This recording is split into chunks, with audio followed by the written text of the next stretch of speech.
Rising tensions with China after the audacious flight of a spy balloon across the country, including sites over nuclear silos, a severe violation of national sovereignty, and questions as to how the Biden administration responded. Joining us right now, China expert and best-selling author Gordon Chang. Good morning to you, sir. Welcome. Good morning, Jan. Thank you. Let's start with the administration's response to this. This surveillance aircraft was able, Gordon, to fly across the U.S. for an entire week over several military bases, including, as I mentioned, strategic sites where we have nuclear missile silos before it was finally shot down. What did you make of the timing here? Well, the timing is, I think, shows that the U.S. military is not prepared to deal with threats from China. So, for instance, President Biden was not notified until the fourth day of this incursion. And that means that was past the time when this could have been shot down over Alaska or Canada, in other words, uninhabited territory. We also learned yesterday from General VanHerck, the commander of NORAD, that his rules of engagement did not permit him to bring this balloon down when it entered U.S. territorial airspace.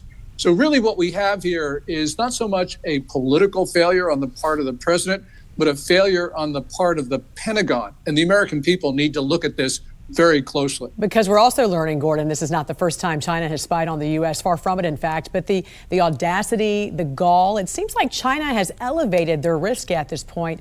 What type of information are they gathering, and for what purpose, do you think?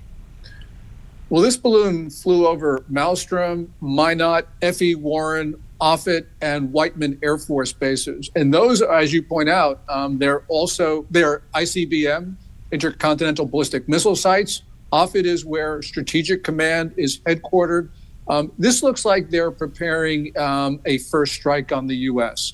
I mean, this is absolutely serious because we're not mentally prepared. We don't think of the Chinese in that term, but clearly that's one of the things they could be doing here. And as those tensions escalate, what are you watching for specifically from China, Gordon? And how should President Biden be responding at this point? How would you advise the administration? Well, the thing to look for would be what the Chinese military is doing, because they've become especially politically powerful in Beijing. And this could be a situation like 1930s Japan, where a military takes over a country and goes to war. And we know that the Chinese military right now actually controls a lot of the foreign policy. With regard to President Biden, he needs to start looking at China not as a dialogue partner, but as an enemy that poses a critical threat to the United States. He should be having, I think he should be trying to cut contacts with China right now, not trying to talk to China, because China doesn't really want to talk to us. If they wanted to, they would have allowed Secretary of State Antony Blinken to go to Beijing on February 5 and 6. But with this provocation, it looks like they wanted to derail those talks. So we should stop trying to talk, because by trying to talk, we embolden the worst elements in the Chinese political system by showing that China can do anything, and we will still try to maintain dialogue. They would have also warned us that a balloon would be flying over some of our nuclear missile silos here before we caught it ourselves. This also comes at a time, Gordon, when China is buying up a lot of U.S. land. Why is the U.S. government allowing an adversary to do this? It shouldn't be. We know that China is engaged in some very suspicious activities.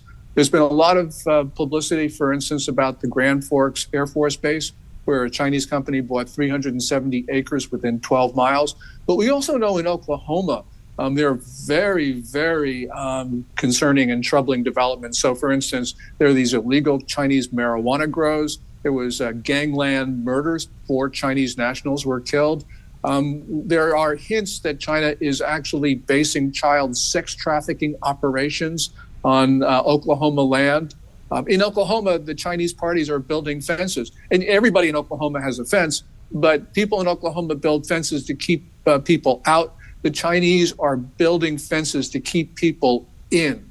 And so we shouldn't be allowing Chinese to own any land in any farm or ranch land until we figure out what's going on.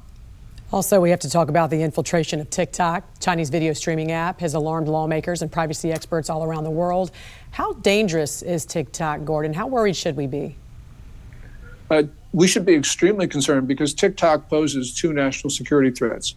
First of all, it is taking information from 86 million phones in the U.S. that can be used later for intimidation and blackmail. And clearly they're using that information in their artificial intelligence systems. But also China is propagating narratives through TikTok, through the algorithm, which determines what users see and what they don't see. Last year, Beijing used TikTok to amplify Russian disinformation. We know that TikTok has been glorifying drug use, which is Beijing's plan to weaken the United States. In this context, we should be thinking of fentanyl.